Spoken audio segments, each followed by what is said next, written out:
Hey, welcome to another episode of geekoutdoors.com. So, for the longest time being a Linux user, one thing that I never tried was actually building my own distribution because either number one, I thought it was too complex, or number two, I just did not want to spend the time. But now, having used Linux for more than a decade, I think it's about time that I learn how to build a distro. So what I'm going to do is I'm actually going to go through some ways to build a distro, first starting with the absolutely easiest ways, and then as I learn more, I'll progress to the more complex and geeky ways to do it. So the first way to do it, and the easiest way that I know of, is through a website called SUSE Studio. And SUSE Studio is actually created and maintained by the SUSE company, makers of OpenSUSE, one of the most popular distributions out there, and it was one of the first distributions that I used after Ubuntu. So it was OpenSUSE and Fedora. But what I didn't know was that OpenSUSE has a lot of tools for the entire open source community. The main one being this open build service, and also SUSE Studio, which we see here. Okay, now OpenSUSE is actually built using this particular Kiwi template or OS image and appliance builder right here. So this is how they build their actual OpenSUSE distribution.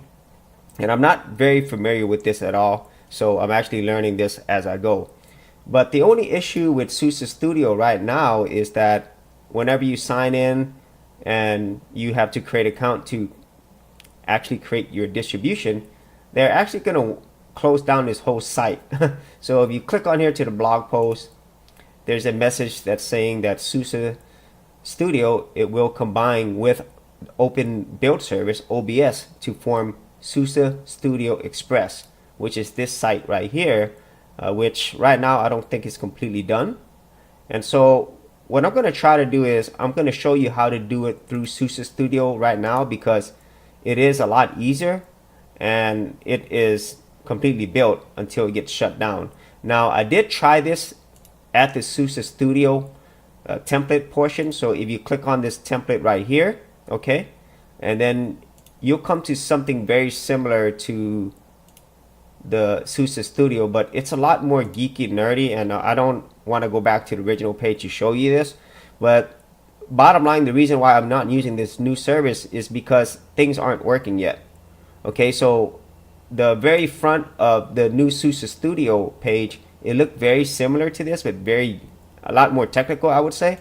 And then once you choose what you want to build, it actually goes through this right here. See, I try to create two different distros, and I don't think this is actually what it did. And so even though it says it succeeded, this one is still building. When I actually tried to go to the image and download, and you see here you could go to the download repository, you'll get like error messages and stuff. Okay, so right now I do not understand how to do it on this new site, okay, or this new platform. I've never used it before, and so because of that, I could not use the newest version. So for now, I will create it through SUSE Studio, and whenever it gets closer to this live date of February 15th, I'll do an update video for this new version. Hopefully everything's working, because this one is definitely, this new version, at least in its current form, is definitely way more complex and things are not working fully. Okay, so with all of that being said, let's go ahead and try to create my own distro through the current SUSE Studio system, because as far as my research has shown, this is the easiest way to create a distro for newbies like myself who have never created a distro before. Okay, now whenever you start, you get to choose a base template. Okay, now all of these base templates will be using this Kiwi tool right here, this builder. Okay, and you get to choose different versions. Now the thing is, the versions available on SUSE Studio is not the most recent version. So OpenSUSE Leap 42.1, and the actual one on the OpenSUSE website is 42.3. So it's new enough. Okay, so here you get a few options. Okay, you could actually choose JEOS version, which is very minimalistic, and it stands for just enough OS. And then next one is the server, which is basically not for newbies. This is text only. And then we have the GNOME desktop version, and Linux Mint is built on top of the GNOME desktop. It's Cinnamon, but it's GNOME underneath. But I want to try the KDE because KDE is, even though it's more resource heavy, it's definitely beautiful. And OpenSUSE is a version that's definitely one of the most beautiful versions that I've used. Ever since the beginning, I've always enjoyed the look of OpenSUSE. So I'm going to choose that one. Now, SUSE, they also provide enterprise versions. So that's their primary business right here. So very similar to Red Hat Linux, they provide enterprise solutions. So I'm not going to choose any of these. Okay. So now that I've chosen this one, the basis OpenSUSE Leap 42.1, and I'm going to use the KDE desktop. Okay. Architecture 64-bit. And let's go ahead and name it. I'm going to call it Go Geek, just as I originally wanted. So hopefully it'll allow me to create it. Okay. Let's just call it version 1 because this is version 1.0. Let's go ahead and create appliance. Okay, now that you get to this screen, you can actually start configuring your distro from software, configuration files, and then you could build it. And then you could even share your distro, which is awesome. So once again, very easy to use. So let's go ahead and go to the software. And here is where things get a little bit geeky. But as you go through this, things kind of make sense. Okay. So right now, this is all the current packages that is selected to be installed to create your distro. So here you could actually choose the various software that you want. Okay. So you could look at everything all at once, or you can look at by various groups. Okay, so the first thing you want to look at is software built for SUSE. Okay, so you can see here there are a variety of packages that are available, and if you want to make it easy, you could add all. Okay, but if you actually want to read through each one individually, you could do that as well. And so here I kind of already know what I want. So I want the printer, help, release notes. Here's a help in English. Let's go ahead and let me see what this pin. Let's see what this does. Okay. All right. Great. I want that one. Pin. And it'll keep adding it up here every time you choose it. Okay. So these are different languages for the help. And you can't add all. Okay. But if you do that, it'll add stuff that you don't want. And in some cases, if you're not sure, you just might want to add it all anyway. But this one, I'm pretty sure I don't need these. Okay. Let's go ahead and go back to groups. And you could always go back here and check and make sure it's chosen. Yeah, see, it's already chosen. It's added up here. Okay. So let's look at the Office packages because I definitely want all the LibreOffice stuff. In this case, there's a lot of stuff. Okay. And all I really want is LibreOffice. But wow, there's just a lot of different stuff. Okay, so let's go ahead and do this. Okay. And obviously for this one, you're going to need to know a little bit more, because it is a little bit more technical here. You kind of have to know what some of these packages are. You could actually read through them and stuff. Okay. So, okay, great. Document viewer for PDF, definitely. So I do want templates. And some of these I've definitely used before. Like this is an image viewer, Ocular. GNU Cache, yes. This is great. I've used this before. You know what? I'm going to assume that this is good enough. There's like way more packages here. Yeah, there's just a lot of stuff. Okay. And so let's go back to our groups. Okay, so I've got those in there. So let's go to desktop. Okay, I'm going to add all these. Okay. Now development, if you are a developer, then this is probably definitely interesting to you. So I'm not a developer, and boy, there's a lot of stuff here. Look at that, 160 pages. Okay, so you could probably spend days and days looking through here, although this is a lot of stuff to absorb, if you are the type of person who really wants control over your distribution, this is great for those types of people. Okay, and I'm pretty sure if I use this more and more, I would know exactly what I want in my distros, if I spend enough time looking through all this. Now this is where, yeah, this could get kind of tricky because this is like networking stuff. Okay, so if you don't like install some of these, like Grub, that's your bootloader, your network manager, yeah, you could have problems. Okay, so let me see how many are there. 7,000 of them. Okay, that's a lot. Okay, so wow, there's a lot of stuff because if you don't install some of this, it might not work. Okay, so this one's going to be a little tougher. So I'm going to add Grub, network manager, sudo. What is this one? Glib. Okay. Okay. Yes, firewall. Wine, I don't need wine. Yeah, sound. Okay, sound card configuration, yes. Yeah, sudo. Yes. Live installer. Okay. Okay, that looks good. Okay, let's go back to our groups. Let me see what else is there. Other. Okay, so yeah, this GStreamer is for your video stuff. So as you can see here, there's a lot of stuff. You can spend a lot of time in here. So Compass, yes, I want Compass.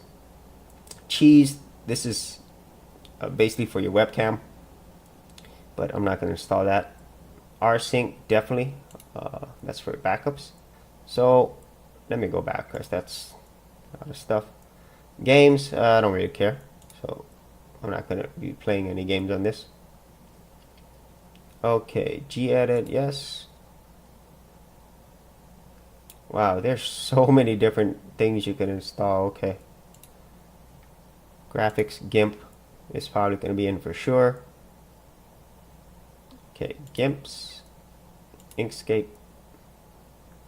Yeah, no Blender. It's just going to be bare bones for me. And maybe, I don't know, should I install Shotwell? No, I think that's good for now, because I just want to make this distro. Okay. Multimedia. Alright, DVD writer, Audacity, definitely. VLC. I don't know, Amarok or Bracero.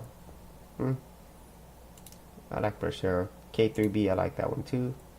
Okay, Dragon Player. Okay, so, oh yeah, path control, definitely. Okay, so I'm gonna go back. Networking. Alright, Mozilla Firefox, yes.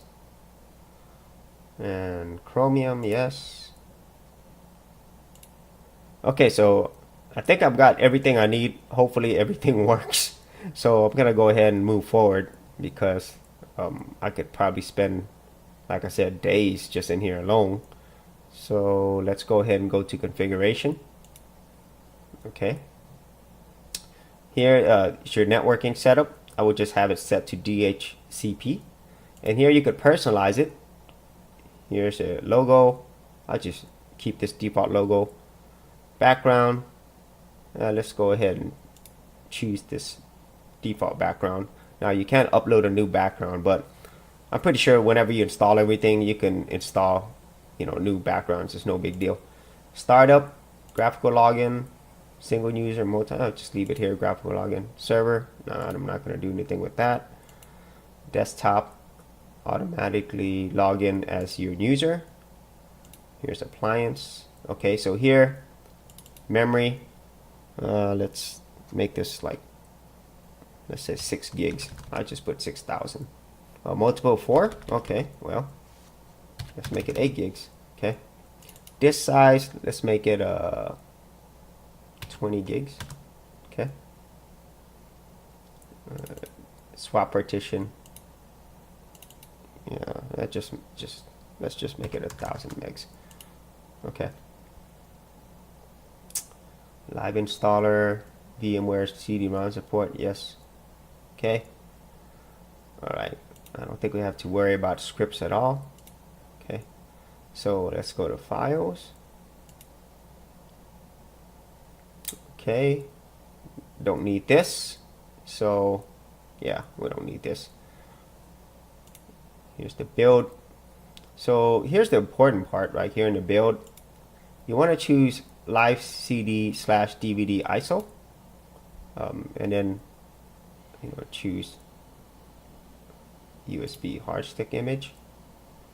Okay, and let me see if there's anything under configuration. No. Okay, so let's go ahead and go to build, and the build starting.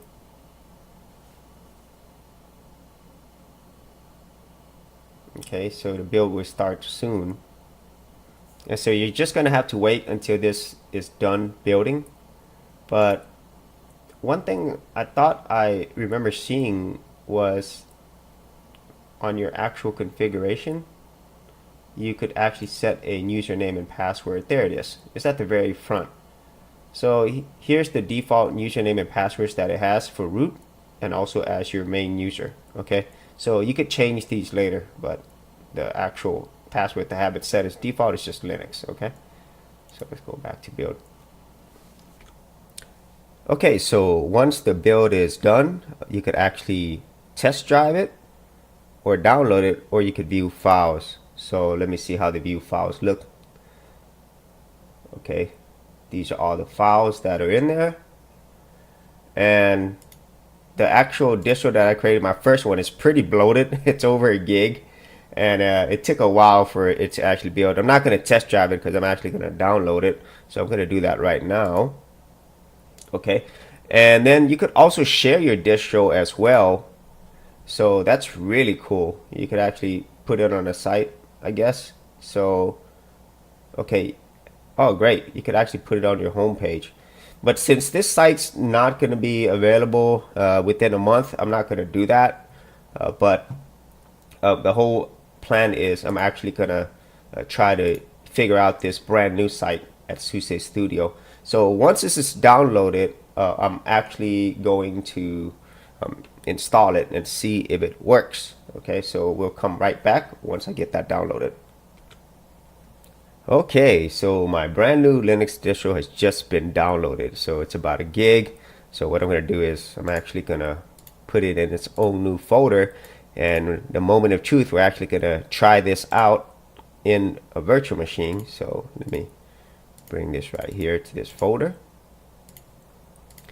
And hopefully this works. So I'm going to bring up my virtual machine. VirtualBox. Okay, so let me add this one. So this is going to be SUSE. Yes, open SUSE. But I'm going to call it Go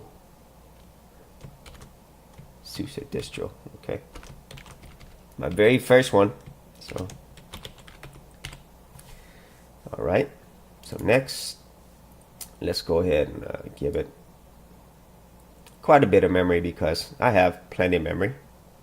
And since I do have KDE as my desktop environment, I want more memory for it, so it's a little bit more resource heavy. So create a virtual disk now. Yes. Yep. Dynamically allocate. Yeah, let's give it about, let's just say 24 gigs, something like that.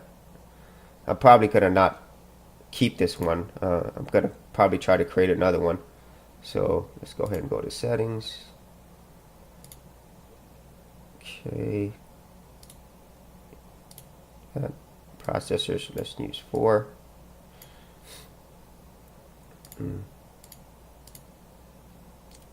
Video memory max.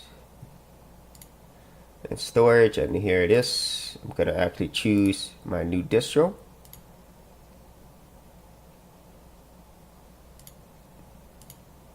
So there it is. There it is. Okay. Let's see if I miss anything else. I think I'm good for now. Yeah, just good for now. I just want to see if this actually install. So here we go. Let's go ahead and start.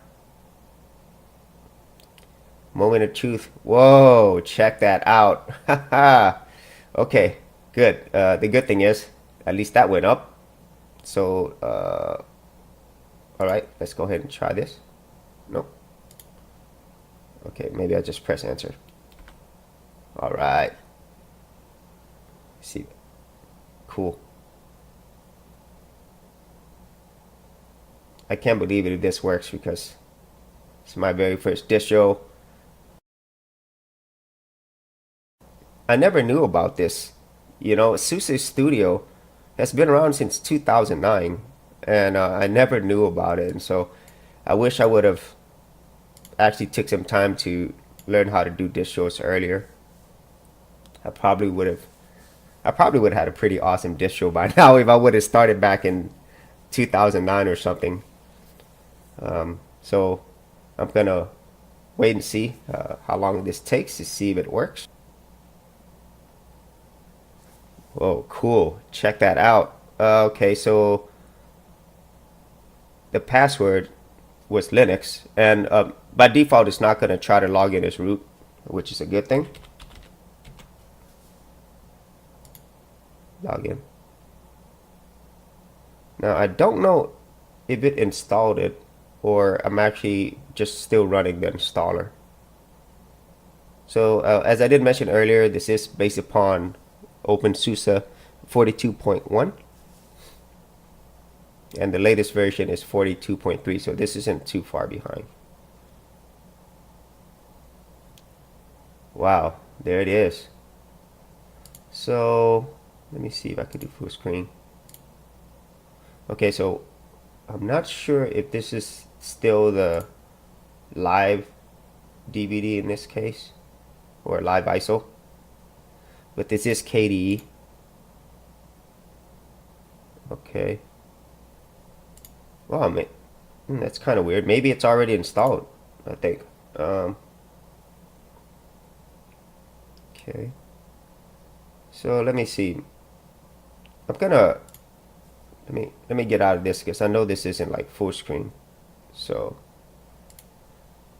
what I'm going to do is I'm gonna shut it down and I'm gonna restart it and see if it was actually installed or if this is still the ISO. Okay, so let's go ahead and power this down. But right now I'm like, this is really cool because I just installed my first distro. Well, I installed my own distro.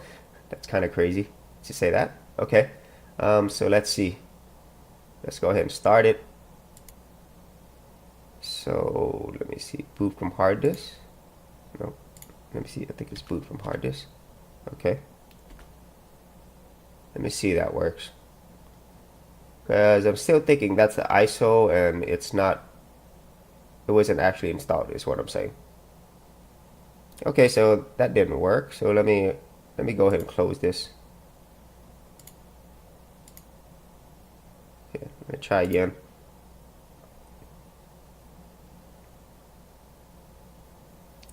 So more than likely, all the options that I put in earlier was actually a pre-built. Okay, so this is probably it, you know, and I might have to do a maybe another video to actually go through this again to see if I missed anything. So what I'm gonna do is, since this is the first time I've actually used SUSE Studio and actually created my first distro, I'm not gonna try to figure out how to get this installed. So I'm just gonna go over through the tour of my first distro, and more than likely I'll definitely make some follow-up episodes once I, you know, do some more research. But let's look and see the things that I actually chose whenever I created this in SUSE Studio.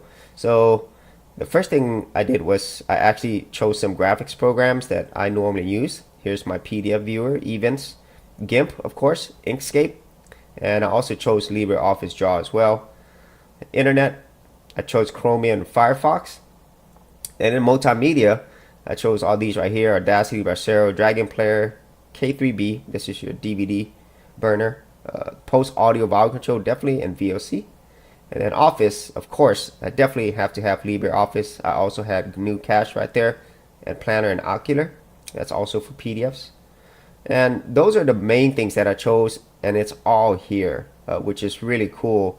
And at this point, I'm pretty impressed by how easy SUSE Studio made this. Okay, I was hoping that I could actually learn some more things out of it through that site, but now that site is not going to be available too much longer. And this is really cool right here. I'm very impressed that they were able to do this, especially for something as I think that is pretty complex, you know, to build a distro from the ground up, and they made it extremely simple. So that's it for this particular episode. Like I said, what I'm going to do is I'm going to try to figure out how to do this on the brand new site, SUSE Studio Express, which is really where they want everybody to go from SUSE Studio. And I'm going to have to learn more about how all of this works. So now that I've actually taken my first step, I know that I'm going to basically have to learn more about how Linux works underneath, along with GNU to create the whole operating system, also how packages work, and just like more cool stuff in my opinion, you know. And this is something that I have wanted to do, but that I have just only now actually tried. You know, I probably should have tried this back in 2009, you know, since I've been using Linux for so long. But in any event, I'm so happy that I was able to do this. And so once I do have an update on this and I figure out some more things, look forward to some more videos on this. And so if you had any thoughts on SUSE Studio or your own methods for creating your own distros, be sure to leave that in the comments area below. And as always, if you did get value out of these videos, you could subscribe. And if you wanted to support my channel further, you could do that at patreon.com/Geek Outdoors. Thanks for checking out this episode. And as always, if you like these videos, be sure to click on the subscribe button. And for full written content, audio content, and additional geek stuff, head over to geekoutdoors.com. And I'll see you outdoors on the very next episode.